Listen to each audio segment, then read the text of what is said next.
Shalom Alan Sachs, brother of Rabbi Jonathan Sachs of blessed memory. Thank you. We're marking a year since the passing of Rabbi Sachs. For us, a leader, a big rabbi. For you, a brother. Tell us a bit about that, first of all, about the brother Rabbi Jonathan Sachs. The brother Rabbi Jonathan Sachs was a combination of an intimate soulmate and at the same time someone for whom I had this overwhelming respect. So in private we were Alan and Jonathan and talking about every matter under the sun, and in public I never referred to him other than as chief rabbi or rabbi because he deserved the dignity that he earned. Mm-hmm. Did you understand what a giant he was, or after his passing it even became more powerful, the understanding who he was? I said earlier this week that over the last year I lost a brother but I gained a giant.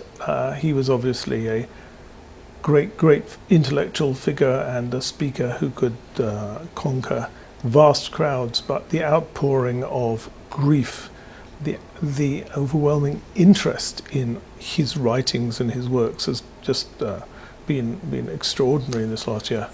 What was or is his secret? How did he become probably the most quoted rabbi in the world, and not only by Jews, not only by Orthodox Jews, by the world? First of all, his personality. He had a great sense of humor, had an extraordinarily great gift of public speaking, but also he conquered the world because he knew Western culture totally. He was totally versed in philosophy, music, art, and on top of that layered this great body of Jewish knowledge, and he carried those two treasures together with extraordinary dignity. Dignity was something very important.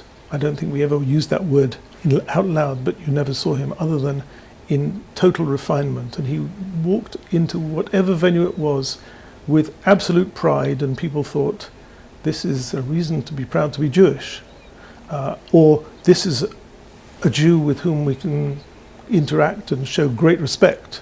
So this combination, as I say, of great secular knowledge, great Jewish learning, dignity in who he was and what he represented, together with his sense of humor, his ability to build personal relationships very quickly, this was a winning combination.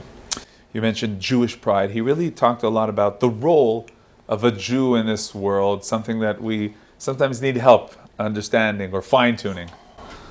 I have to divide that into two parts. He wrote more than once, and he's often quoted as saying that non-Jews respect Jews who respect their Judaism. So if you want to go out in the world and be respected as a Jew, first of all respect your own religion.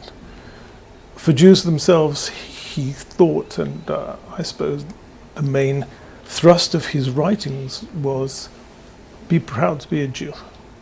He got that, I suppose, from our father, who was not a learned Jew in any way. He wasn't, in any sense of the term, a learned Jew, but he was a fiercely proud Jew. And my brother's writings are all about be proud to be Jews. You want to follow or pursue human rights. You want to talk about any issues of the day. You'll find the source of all of this wisdom in the ancient Jewish texts, which may be ancient, but they are totally relevant in the 21st century, just as much as they were 3,000 years ago. Now, his messages, his writings are famous worldwide, and you're saying these days that it's especially important for you to bring it actually more into Israel. There are translated books, but you're saying that there's so much more and so much importance to bring actually his words and his spirit to the Israeli public. Why is that? If I had to sum up my brother's philosophy, it would be an engaged Judaism. And in Israel, there's this dichotomy. You're either engaged in your Judaism and detached from the world, or you're connected to the world and you're detached from Judaism. He didn't think that there was any dichotomy at all. He thought that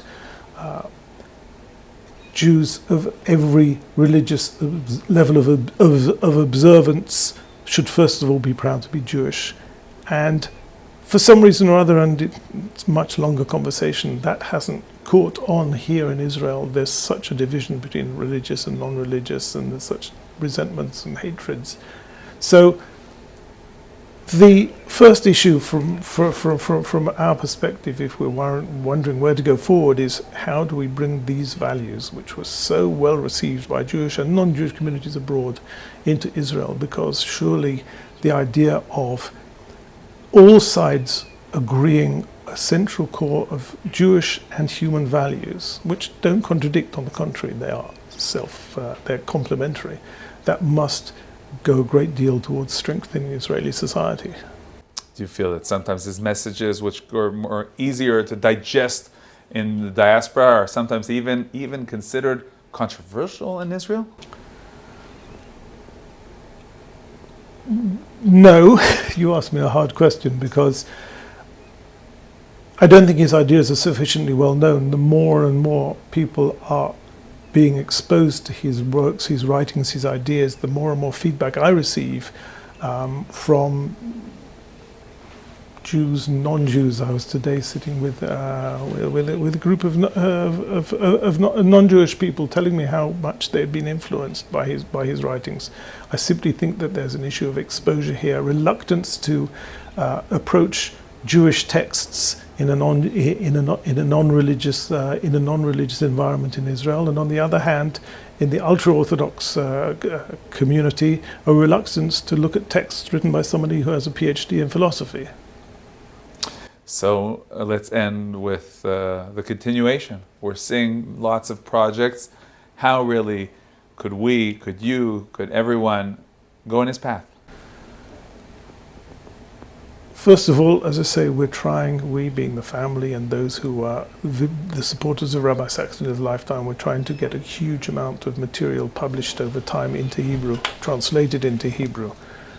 We want to work with educators to get his ideas, his values of Jewish responsibility, Jewish kindness, Jewish action into the school systems and into the education system, the wider education system in Israel.